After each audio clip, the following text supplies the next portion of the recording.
सर्वांना नमस्कार.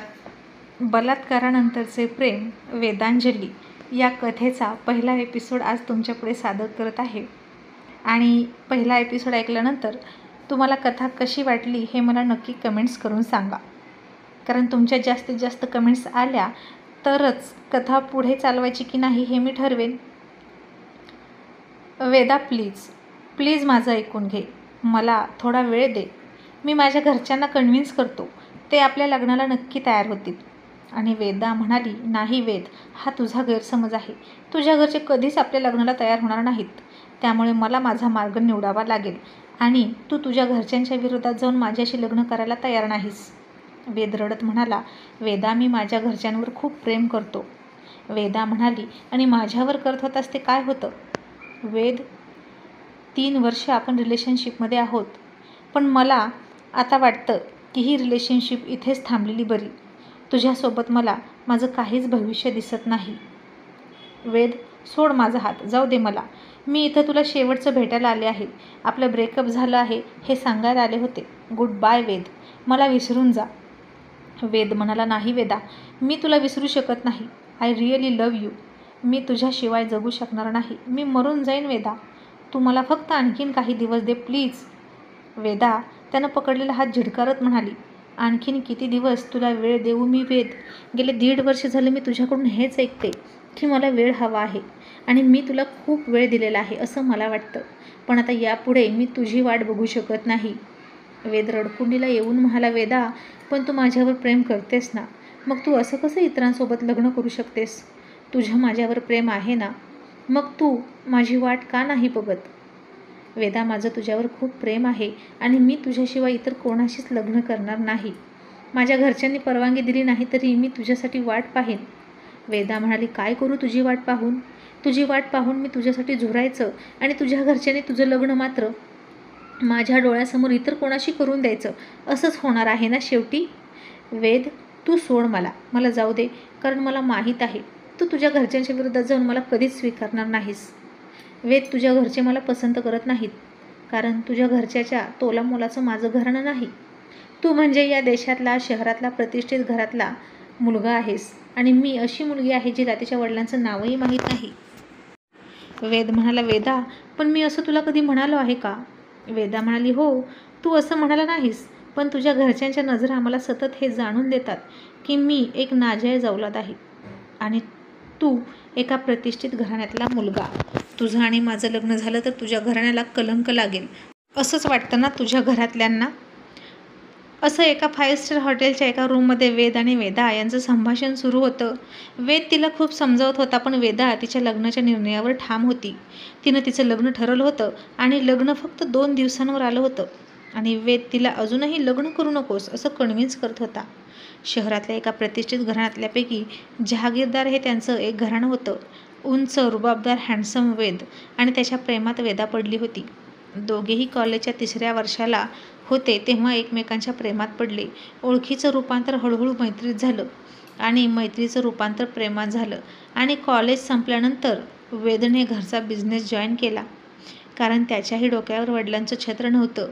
त्याचे आजी आजोबा आणि आई यांनी मिळून त्याला सांभाळला होता. वेद 7 वर्षाचा होता आणि त्याचे वडील हार्ट अटॅकने देवाघरी गेले होते आणि तेव्हापासून वेदला तळहाताच्या फोडाप्रमाणे सगळ्यांनी सांभाळला होता. त्यामुळे वेदच्या बाबतीत आई आणि आजोबा खूप हळवे होते आणि वेदसुद्धा घरच्यांचा विरोधात जाऊ शकत नव्हता आणि घरच्या बिझनेसला कोणीतरी वारसदार हवा होता. आणि कॉलेज संपलं आणि वेदला बिझनेस जॉईन करावा लागला.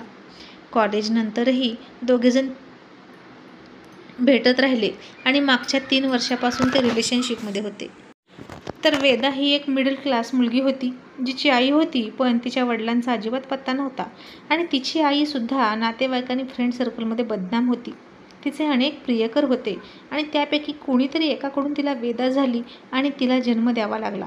आणि अशा घरातली मुलगी वेदाच्या आईला आणि आजोबांना आपल्या घरात नको होती, पण वेदचं मात्र तिच्यावर खूप प्रेम होतं. त्याचं नाव वेद आणि तिचं नाव वेदा, म्हणून त्या दोघांनाही वाटलं की आपण मेड फॉर ईच अदर आहोत. आपण आयुष्यभर एकमेकांसोबत राहू शकतो. थोड्याशा ओळखीनंतर प्रेम झालं. मग काय, त्यांनी एकमेकांना इंटिमेट होऊन भेटायलाही सुरुवात केली आता वेद 27 वर्षाचा झाला. त्याच्या घरच्यांनी त्याच्या लग्नासाठी मुली बघायचं ठरवलं आणि वेदने वेदाविषयी घरी सांगितलं. पण वेदच्या घरच्यांना मात्र वेदा अजिबात पसंत नव्हती. वेदच्या आजोबांनी तिला बघता क्षणी सांगितलं की ही मुलगी आपल्या घराण्याला लायक नाही. तिचा चेहरा सांगतो की ती खूप स्वार्थी आहे. आणि हे ऐकून वेदला शॉक बसला आणि वेदाला नेमका हाच राग आला होता. आणि मग तिनंही ठरवलं होतं की वेद सोबतच लग्न करायचं आणि त्याच्या घरात येऊन त्याच्या घरच्यांची चांगलीच जिरवायची. पण वेद तयार होत नव्हता घरच्यांच्या विरोधात जाऊन तिच्याशी लग्न करायला. कारण त्याच्या आजोबांनी त्यांची शपथ घातली होती त्याला. आणि वेद बांधला गेला होता आजोबांच्या शपथेने. आपण आपल्या प्रेमानं घरच्यांची मनं जिंकू असं तो वेदाला म्हणायचा. पण वेदाला मात्र धीर धरवत नव्हता. आणि शेवटी तिने त्याचा नाद सोडला की तिचा प्लॅन होता ते पुढे कळलंच. आणि तिला वेदपेक्षाही श्रीमंत मुलगा लग्न करण्यासाठी सापडला. आणि तिने वेदला आपण इथेच आपली रिलेशनशिप संपवतोय असं सांगितलं.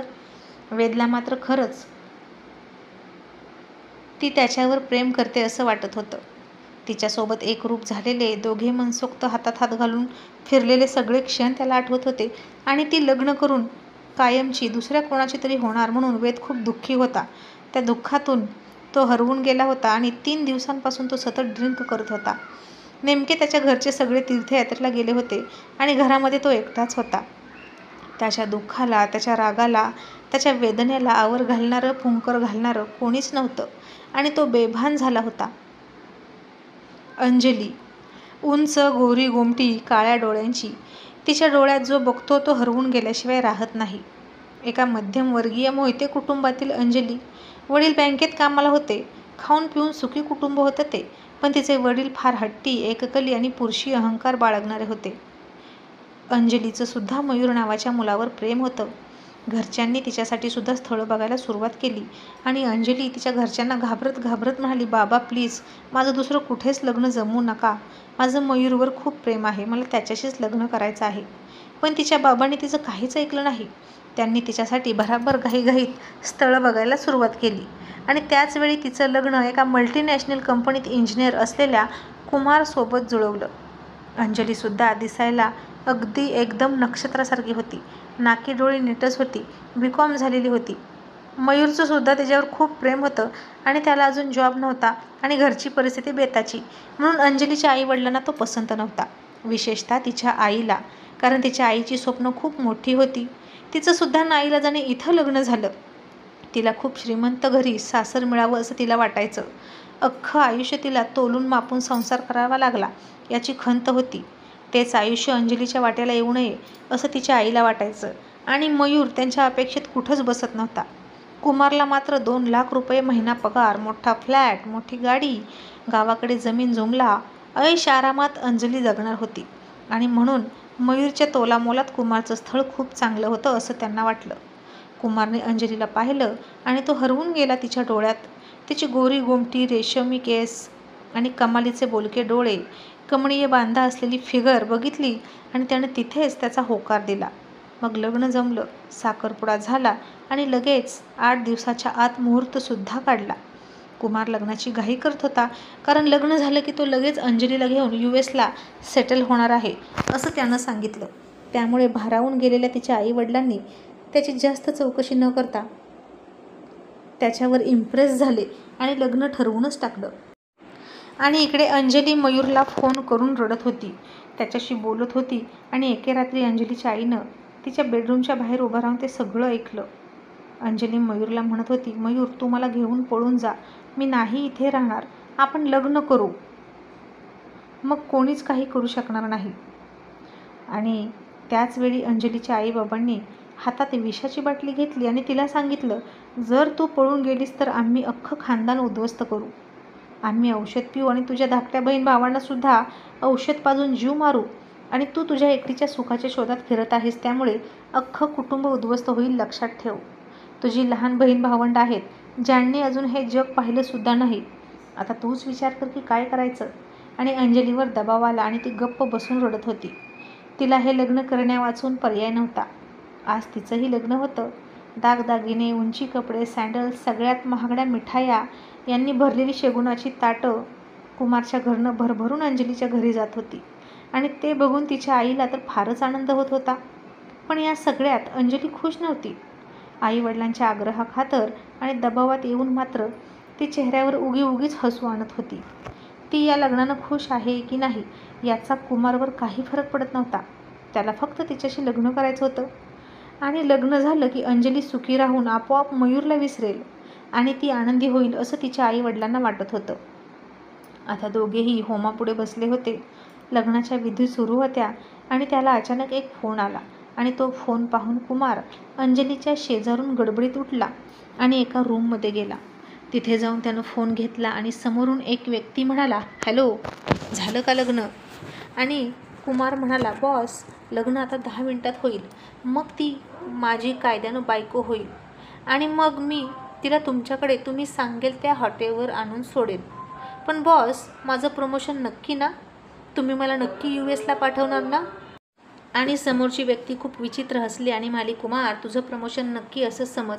मी तुझी लाईफ एकदम सेट करून देणार आहे. तू फक्त तुझा पासपोर्ट काढून रेडी ठेव. ज्या रात्री तू मला अंजली देशील त्याच रात्री तुझं USचं तिकीट तुला मिळेल आणि मग तू तिकडे एन्जॉय कर आणि मी इकडे एन्जॉय करतो. कुमार लालचीपणे म्हणाला, thank you boss, very very thank you so much. कुमारचे डोळे आता लालचीपणे चमकत होते आणि आता त्याचा काय प्लॅन होता हे तर थोडं थोडं लक्षात येतच होतं. पण हे अंजलीला आणि तिच्या घरच्यांना मात्र अजिबात माहीत नव्हतं. आणि कुमार पुन्हा म्हणाला, बॉस, ती तुम्हाला खूपच आवडली आहे का? आणि त्याचा बॉस म्हणाला, अरे, तू तिचा फोटो मला दाखवलास आणि मला ती खूप आवडली. तिची गोरी त्वचा पाहून मला तर दिवस रात्र तीच आठवते. कितीही ड्रिंक केली तरी तिची नशा जी आहे ती उतरत नाही.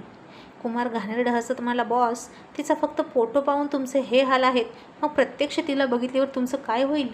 इमॅजिन करा, जेव्हा ती तुमच्या बेडरूममध्ये तुमच्या बेडवर तुमच्या मिठीत असेल तेव्हा तुम्हाला कसं वाटेल? आणि त्याचा बॉस म्हणाला, कुमार, म्हणून तर मी तुला इतकी मोठी ऑफर दिली आणि तिच्या घरी इतके महागडे शगुन पाठवले. नाहीतर तिच्या घरच्यांची लायकी नाही त्या कशालाही हात लावायची. पण चल, असू दे. अंजली आहेच इतकी सेक्सी की तिच्यासाठी मी लाखो करोडो अरबोची संपत्ती बहाल करू शकतो. तिच्यामध्ये असा काही स्पार्क आहे जो मला तिच्याकडे खेचतो. आजपर्यंत इतक्या मुलीसोबत मी बेड शेअर केलं, पण बघता क्षणी अंजली मला काही वेगळीच वाटली. आणि कुमार मनात खुश होऊन म्हणाला, वाव, माझी तर लॉटरी लागली या अंजलीमुळे. करोडो अरबो, बाप रे, आता मी अरबोमध्ये खेळणार की काय? मग त्याचा बॉस म्हणाला, ऐक, एक 7 स्टार हॉटेलमधली आलिशान रूम बुक करतोय तुम्हा दोघांसाठी. पण तिथे तुझ्याऐवजी कोण जाणार आहे तुला माहीत आहे ना? आणि कुमार विक्षिप्तपणे हसून म्हणाला, ऑफकोर्स, तुम्ही बॉस. आणि त्याचा बॉस म्हणाला, आणि तू तिला हातही लावायचा नाहीस. तोपर्यंत तिला पहिला हात मीच लावणार आणि तिचा नवा कोरा करकरीत देह माझा होणार. आणि कुमार आता हसून म्हणत होता, ऑफकोर्स बॉस, अंजली आता फक्त तुमची आहे, फक्त तुमची. आणि इतक्यात पाठीमागून आवाज आला, कुमार, अरे गुरुजी बोलवत आहेत, तू इथे काय करतोस? लग्नाचा मुहूर्त जवळ आलाय. आणि हे तू कोणाशी बोलत होता? फक्त तुमची आहे अंजली, असं तू कोणाला सांगत होता? असं अंजलीची आई म्हणाली. आणि कुमार आणि म्हणाला, आई, अहो, आजोबा बिचारे आजारी असतात ना माझे, ते गावाकडे असतात ना, लग्नाला येऊ नाही शकले. त्यांनाच म्हणत होतो की अंजली फक्त तुमचीच सून आहे. त्यांना अंजलीचा फोटो फार आवडला आणि ते उत्सुक आहेत अंजलीला सून म्हणून पाहण्यासाठी आणि ते आम्हाला तिथूनच आशीर्वाद देणार असं म्हणाले आहेत. असं होय, असं म्हणून अंजलीची आई पुढे गेली आणि सुटकेचा निश्वास सोडत हळूच पुन्हा फोनमध्ये त्याच्या बॉसला कुमार म्हणाला, बॉस, तुम्ही हनीमूनसाठी रूम रेडी ठेवा. आता लग्न लागतच आहे. लग्न झालं की आम्ही लगेच रूमवर जातोय. बॉस म्हणाला, ओके. कुमार पुन्हा अंजलीच्या शेजारी जाऊन बसला आणि नववधूच्या वेशात नटलेली लाल जोडा घातलेली अंजली तिला पाहून कुमार मनातच हसला. आता इकडे वेदाचंही लग्न होतं आणि वेद हातात दारूची बाटली घेऊन तिथे आला आणि वेदाला म्हणाला, वेदा, तू लग्न नको करू. इतक्यात वेदाची आई समोर आली आणि वेदाच्या हाताला पकडून त्याला ओरडत म्हणाली, तिने लग्न नाही करायचं तर आयुष्यभर काय करायचं? तुझी वाट बघत बसायचं का? वेद नशेत होता आणि तो म्हणाला, आम्ही दोघेही एकमेकांवर प्रेम करतो. वेदा, तू माझ्यावर प्रेम करतेस ना, मग तू कशी काय दुसऱ्या कोणाची होऊ शकते? वेदा म्हणाली, मग मी काय करू वेद? तू करणार आहेस का माझ्याशी लग्न? बोल, मी आत्ता तयार आहे तुझ्याशी लग्न करायला. बोल वेद, बोल. ही तुझ्यासाठी शेवटची संधी देते मी. पुन्हा मलाही असं वाटायला नको आणि तुलाही वाटायला नको की आपण आपल्या प्रेमाला शेवटची संधी दिली नाही. आणि वेदाची आईसुद्धा त्याला उकसवत म्हणाली, बोल वेद बोल, करतोस का तिच्याशी लग्न? मी आत्ता तिच्या होणाऱ्या नवऱ्याला बाजूला ढकलते आणि तुला उभा करते तिच्या शेजारी. आणि आता त्या दोघींनाही वाटलं की वेद रागाच्या भरात म्हणा किंवा दुःखाच्या भरात त्याच्यातला पुरुषार्थ जागा होईल आणि तो तिच्याशी लग्न करेल. आणि त्या मायलेकींचा हाच सगळ्यात मोठा प्लॅन होता. वेदावरच्या त्याच्या प्रेमाचा गैरफायदा घ्यायचं आणि कसंही करून त्याच्यासोबत लग्न करायचं. आणि एकदा का त्या घरात वेदा सून म्हणून गेली की तिच्या आईचं अपूर्ण राहिलेलं स्वप्न पूर्ण होणार होतं. जहागीरदारांचा एकुलता एक वारस असलेला वेद त्यांच्या मुठीत येणार होता. पण वेद आता काहीच बोलत नव्हता. तो त्याच्या आजोबांच्या शपथेने बांधलेला होता. वेदाच्या आईनं वेदाला हळूच डोळ्यांनी खुणवलं आणि वेदा त्याच्या जवळ जाऊन म्हणाली, घे वेद, घे हा हार, घे हे मंगळसूत्र आणि घाल माझ्या गळ्यात आणि मग मी कायमची तुझी होईन. मग वेद आपल्याला कोणीच वेगळं करू शकणार नाही. आणि वेदनं सुद्धा हातामध्ये मंगळसूत्र घेतलं. तो नशेमध्ये होता आणि त्याला आता दुसरं काही सुचत नव्हतं. त्यानं जसं हातात मंगळसूत्र घेतलं तशा तिच्या आईला खूप आनंद झाला. वेद आता तिच्या गळ्यात मंगळसूत्र घालणार इतक्यात त्याला त्याच्या आजोबांची शपथ आठवली. आजोबा म्हणाले होते, वेद, जर तू या मुलीशी लग्न करशील तर माझं मेलेलं तोंड पाहशील. तेच शब्द वेदच्या डोक्यात घुमू लागले आणि वेदने ते मंगळसूत्र तिथंच फेकलं. नाही, मी लग्न केलं आणि आजोबांनी काही बरं वाईट करून घेतलं तर मी माझ्या स्वार्थासाठी माझ्या कुटुंबाला दुःख देऊ शकत नाही. आणि वेद नशेतच म्हणाला, वेदा, आपण वाट पाहूया.